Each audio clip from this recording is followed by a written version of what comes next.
guys, it's your friendly neighborhood soup lady Caroline right here, and I'm going to show you one of my favorite soups called Harira.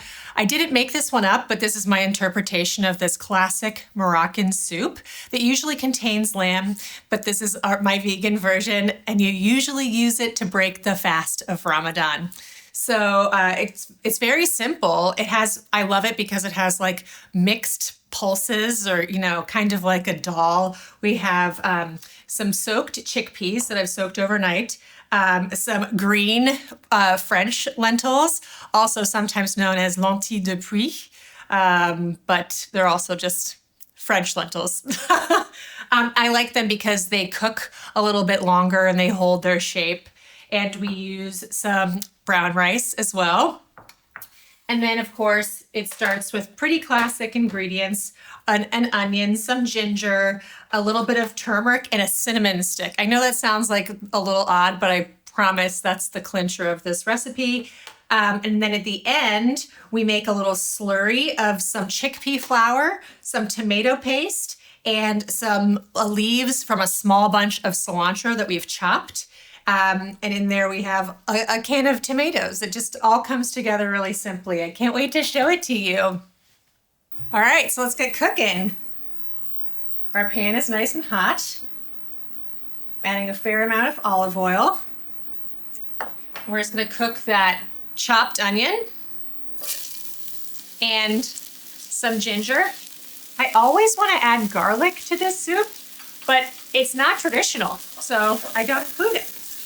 And so we're just going to cook that until the onion is nice and soft. Of course, season with some salt. All right, so now we have a nice and tender onion with some ginger. And we're basically just going to add the rest of the ingredients. So first, I start with a cinnamon stick, very important, and some ground turmeric. Just wake those up a little bit. And then I'll add my can of tomatoes,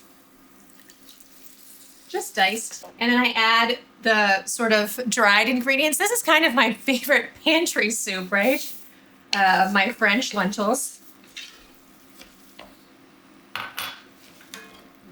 Some brown rice and some soaked chickpeas. Just kind of mix that all together.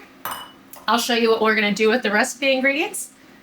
And so I just add some water and salt. So we just bring this to a boil, then we let it simmer until the rice and chickpeas are tender. And then while that happens, we finish up the rest of the ingredients. All right, so I checked, and the rice and the chickpeas, they're tender. It smells like cinnamon and warm spices. Oh my gosh, this is so good. But now we're at the end of that simmering process. We're gonna stir together our chickpea flour, some lemon juice, that chopped cilantro, just from that small bunch, about a quarter cup, a little bit, about 2 tablespoons of tomato paste.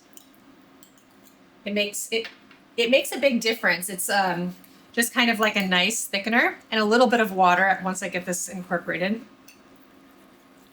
So it's just a nice little slurry. A little bit of water. And this really finishes off the dish. So you just stir it in, and that's it. Once it kind of comes back to a simmer, it's all cooked. Now I'll just taste it for seasoning.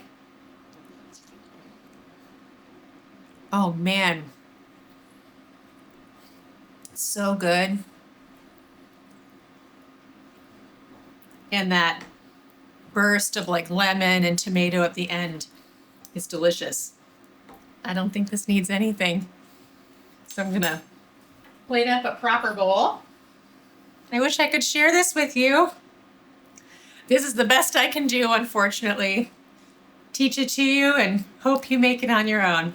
Even if you think you don't like cilantro, I would still go ahead with that last step. It just really blends in and makes a beautiful, interesting flavor. Oh, I love Harira. That's also why I like Soup Club. Is like sometimes I forget how much I love these soups and then I plan on making them and I get to taste them all over again. I'm so glad you joined me this week. This is my Harira soup. It's on page 65 of my Soup Club cookbook. I hope you'll follow me here on YouTube, also on Instagram at Slurp Soup Club. Buy a copy of my books. This one's Soup Club, and you can find it out in the world. And if you do, shoot me an email. I'll send you a signed book plate. It's all good. And then also at booklarder.com, you can find the sequel to this book, Seconds. So I hope you follow along, and then I'll see you here next week. Bye.